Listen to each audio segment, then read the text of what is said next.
On this episode of ResiWeek, Sonos CEO Spence steps down, Nice's new voice assistant, and CES wraps up. All this and more on this episode of ResiWeek. This is ResiWeek, episode 466, Interface Diversity. Welcome to this episode of ResiWeek. This is your weekly roundup of all the latest news and stories for the residential AV industry. I'm your host, Matty Scott for AVNation.tv, and this week I'm pleased to be joined by two of my good friends. First, we have Mr. Ian Bryant. He's an AV programmer at IES Communications. How you doing, Ian? Doing great, Matt. It's great to be here again. It's great to have you.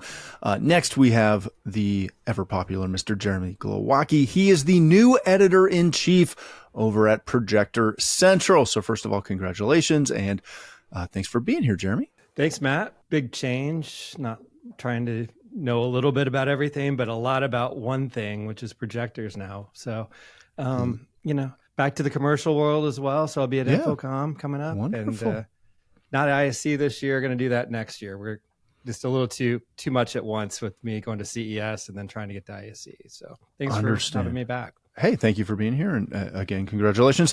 Before we jump into stories, just a little bit of housekeeping. The AV Awards, our AV Awards for AVNation, are ongoing right now. I believe we're in round 2.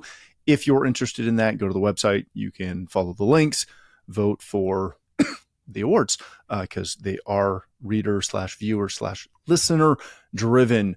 And if you're lucky, I'll help announce them with Tim later on as soon as voting closes. All right, gentlemen, let's kick this off with a couple of stories. The first one being breaking news this morning. We're recording this on Monday, so it may not be breaking news for you when you're listening to this, but it's breaking news for us. Sonos, their CEO, Mr. Patrick Spence, is stepping down after the disastrous app launch and a couple other issues internally with that.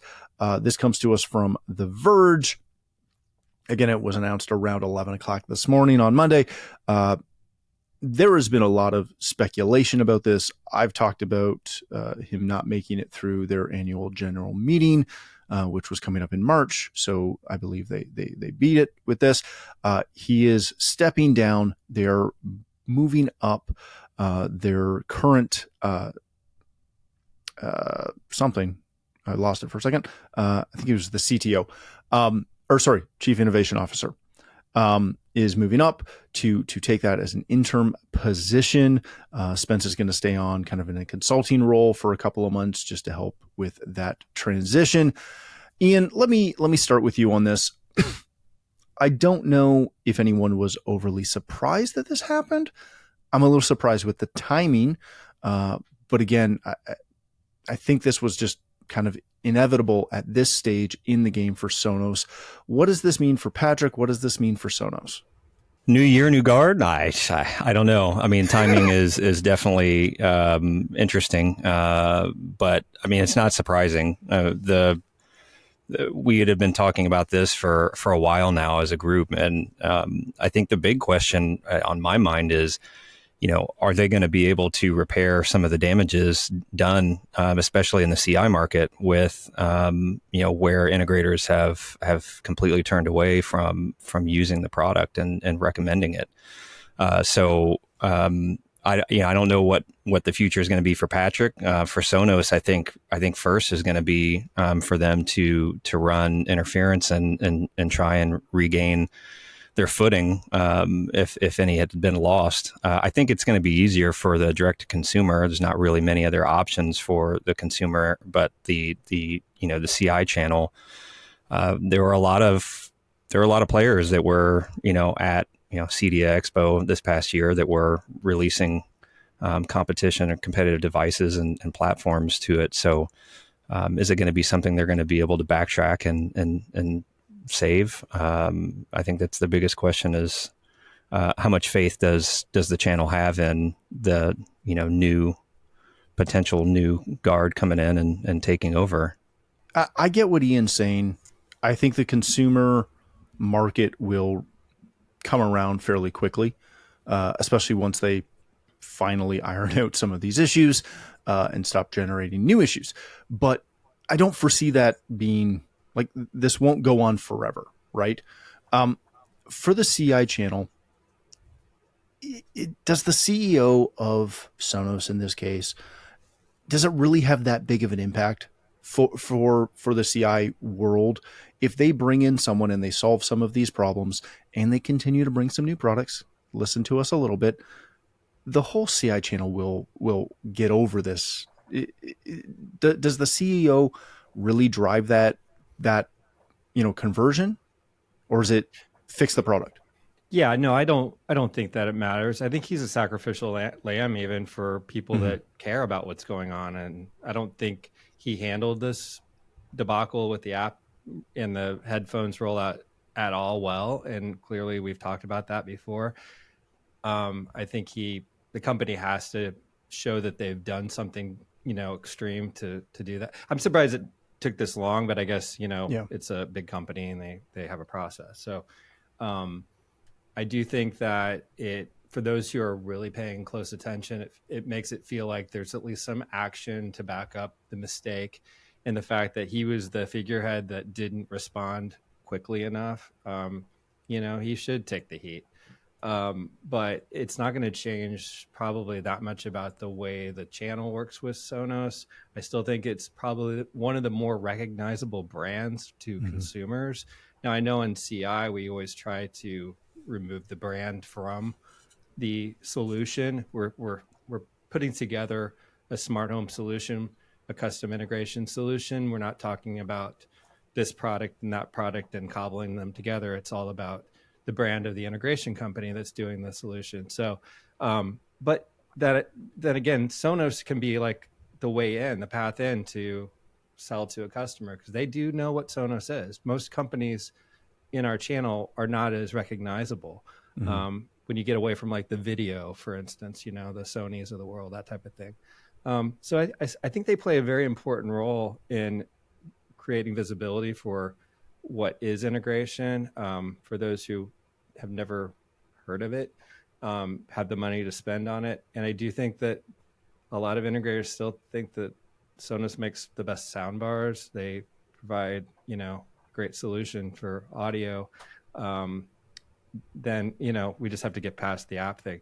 I was at the Sonos booth at CEDIA and they were rolling out their commercial speaker line. And it seemed like a bunch of I'll say fanboys, but there was like a lot of enthusiasm there. It wasn't like the pitchforks and the pickets torches were out, like I kind of expected that actually when I went over there, but people were just acting like everything was normal. So I think there's a lot of forgiveness there for those who have like real business relationships with that company and the integration channel.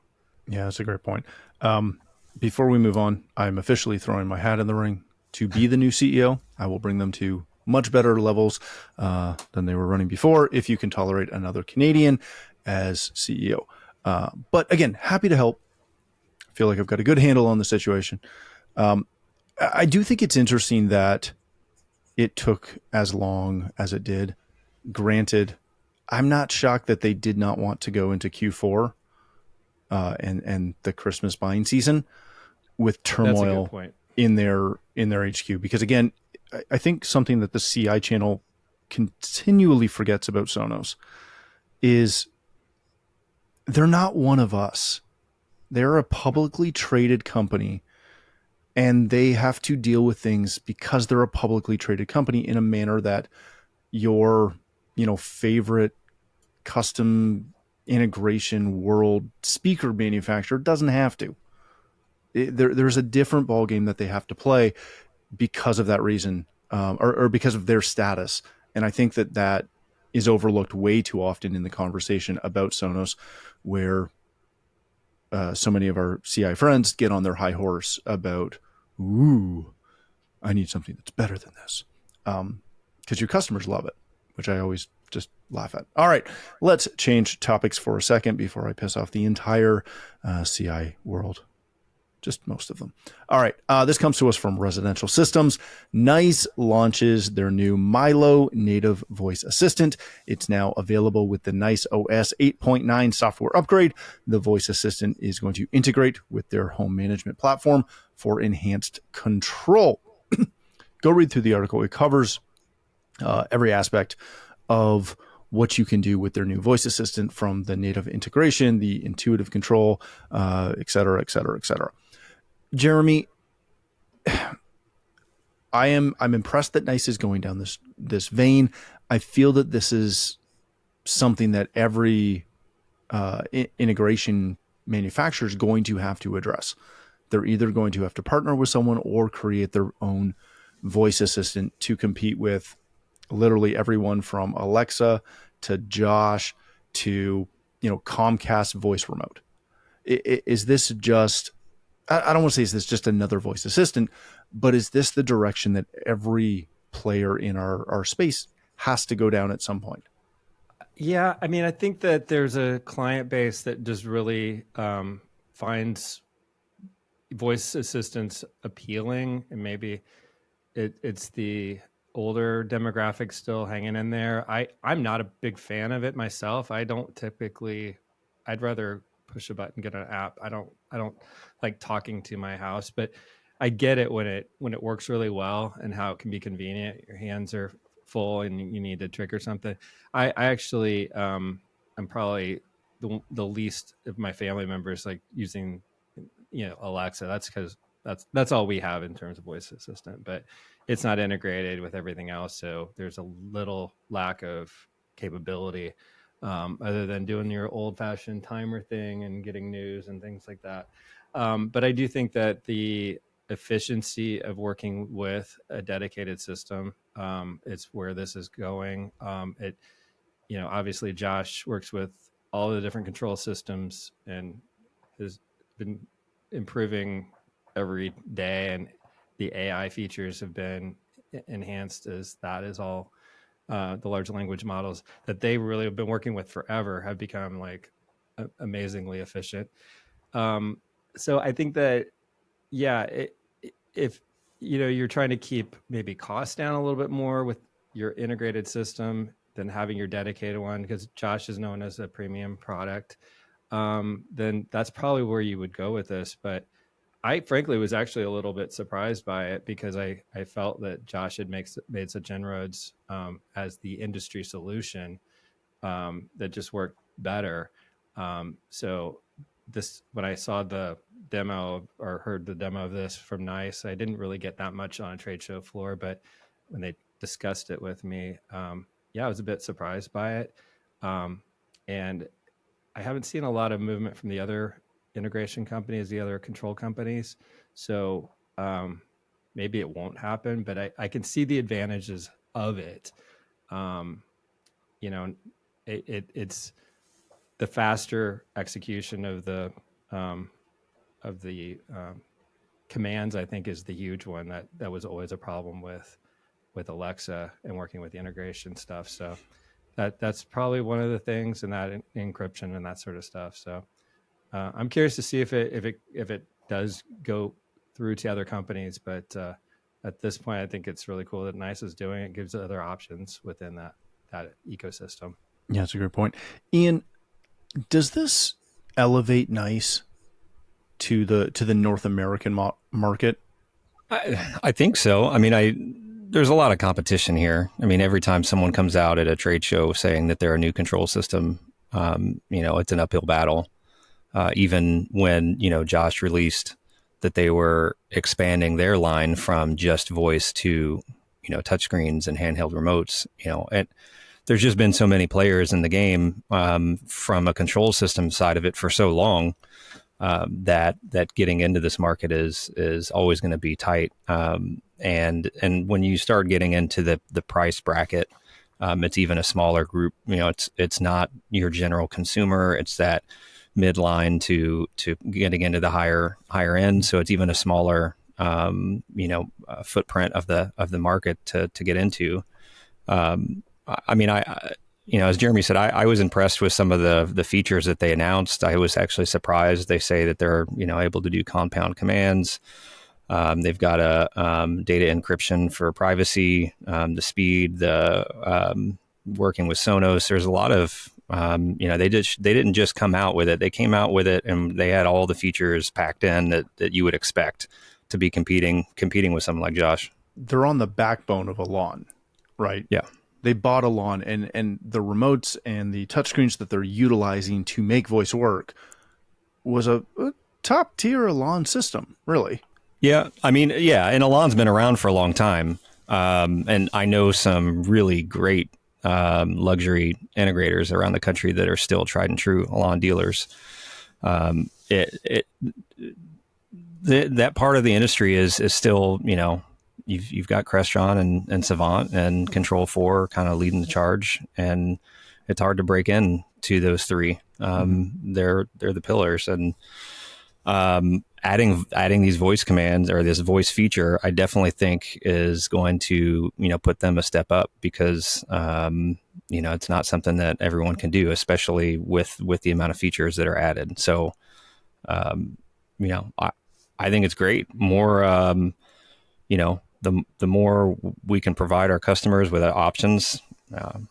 I'm sure there's going to be some Elan dealers that are going to be super happy about this and super excited. One of the things I've always preached for a long time when it's talking about, you're talking about control systems, is diversity of interfaces, and voice is a type of interface, and having the ability to have a good variation between touch panels, handheld remotes, voice, and whatever else mobile you want to add in there is really the key.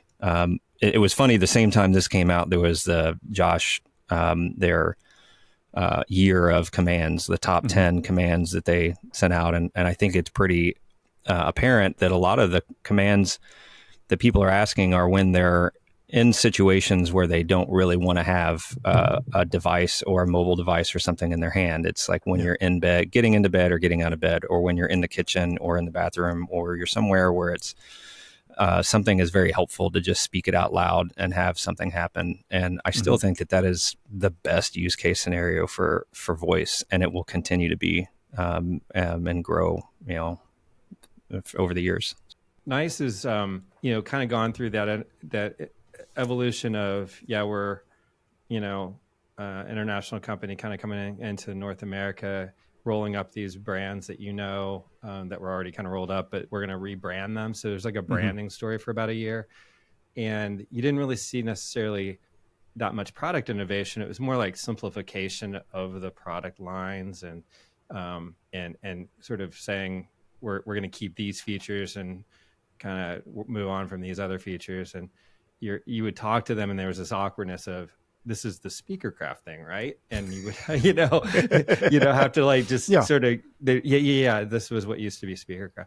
And so then, Elan, obviously a core to the whole thing with control, but to come out with this and have it so fully baked, I think is an impressive step, and showing their engineering background and all of this, the capabilities they have as a company. So it's not just, kind of smoothing out the rough edges of existing products that they've acquired. I think this really was an impressive step, and it'll be interesting to see, where they go after this. Yeah, it'll be fun to watch what Nice is doing, because again, they're doing some interesting, innovative things. I like it.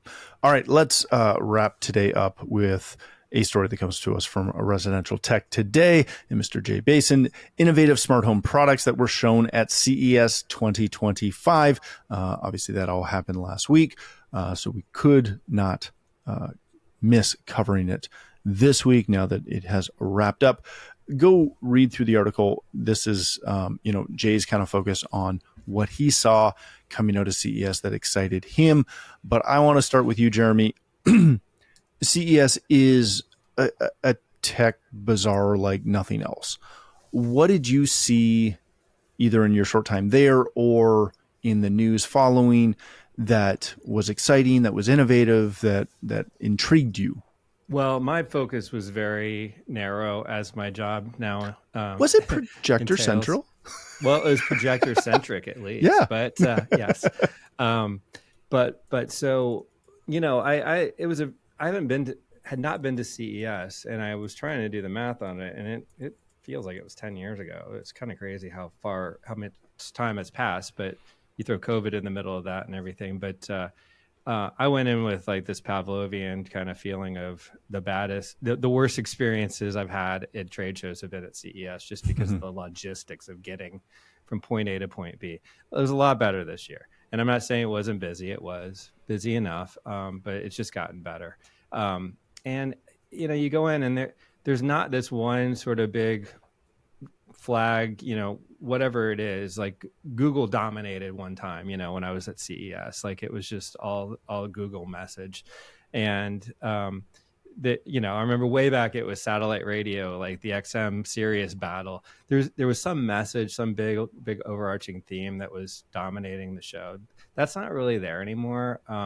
Even the big video stuff, there's some beautiful big video demonstrations, some micro LED kind of walls and that type of thing that you see.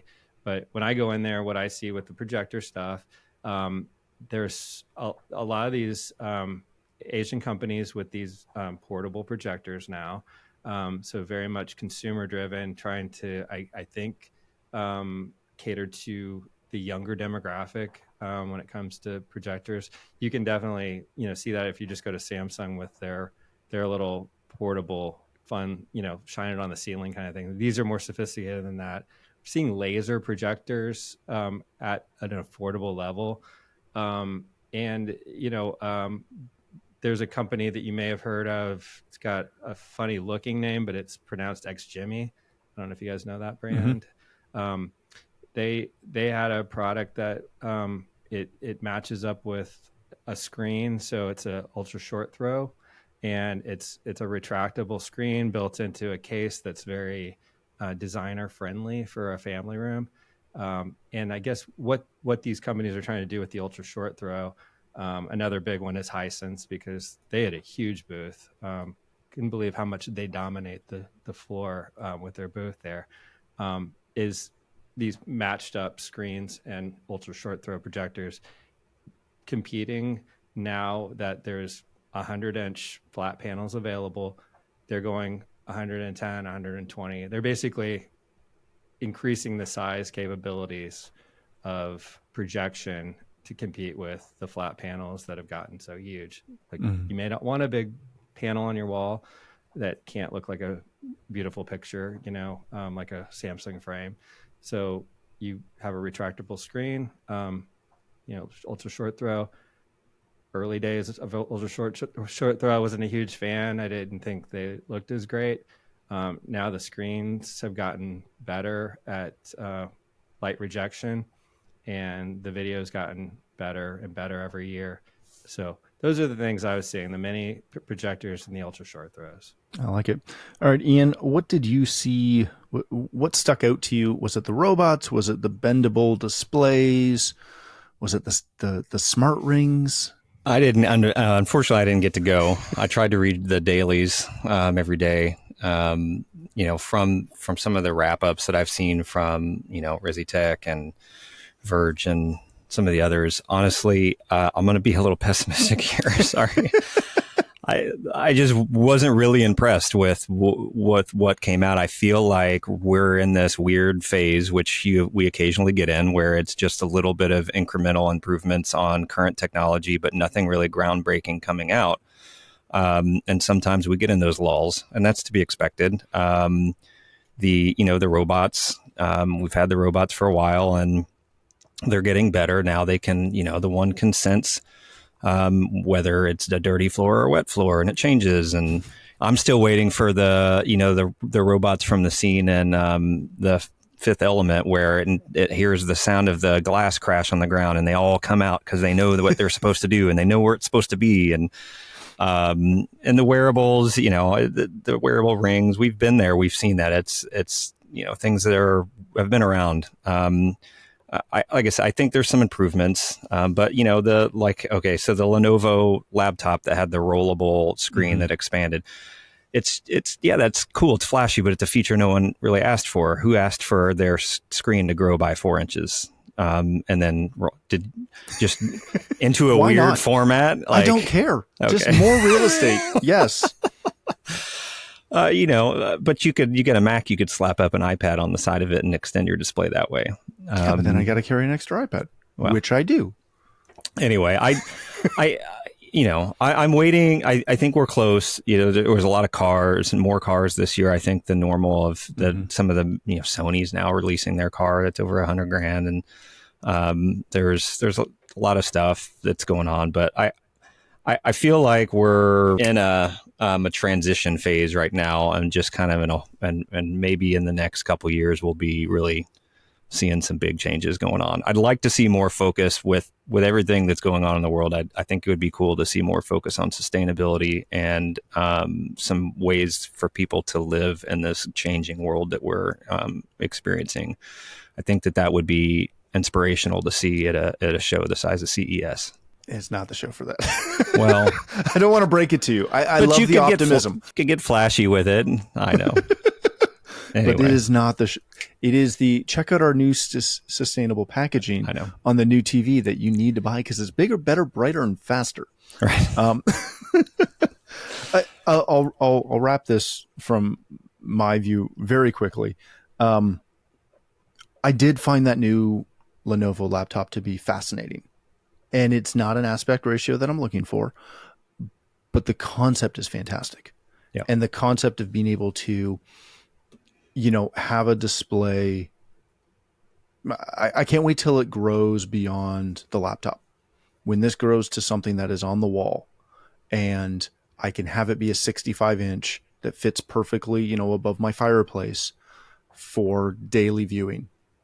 But when we're going to watch the Super Bowl or the Indy 500, since you're both in Indiana, or whatever other golf event or, news event that we want to watch, you can go up and you can pull that thing into, a 98-inch. That will be fantastic.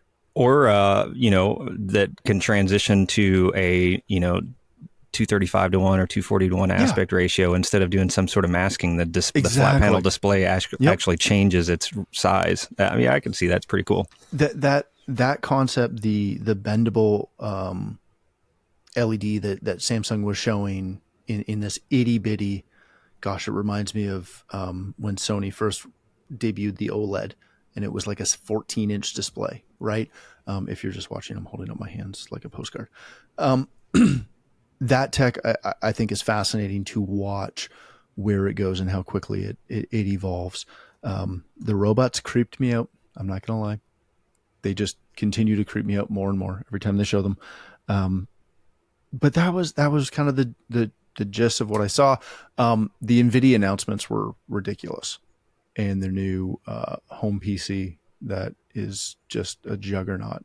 NVIDIA is going to take over the world, so, They're doing their best in his alligator jacket. I love it. All right, we're going to wrap it there. Thank you both so much for joining us. Ian, if people want to connect with you, learn more about IES, where can they do that? You could go to our website at iescom.com. That's iescomm.com. Or if you want to get in touch with me, you can find me on LinkedIn. Just my name, Ian Bryant. Excellent. Thank you, sir. Jeremy, if people want to connect with you, learn more about Projector Central, where can they do that? Easy enough to go to projectorcentral.com, check out our reviews and our news, and find me on LinkedIn as well if you'd like, or email Jeremy at projectorcentral.com. Excellent. Thank you again. Thank you all for joining us. If you'd like to connect with me, you can find me at Matt D. Scott on Twitter, X, every other social platform for the most part. But more importantly, please visit AVNation.tv, where you'll find this show as well as a wide variety of other shows with all the verticals that we cover. When you visit the website, please take a moment to check out our supporters. We are extremely thankful for their support and ask that you check them out as well. Thanks again for watching. That's all the time we have for this episode of ResiWeek, the network for the AV industry. What are you listening to? This is AV. This is AVNation. This is AVNation.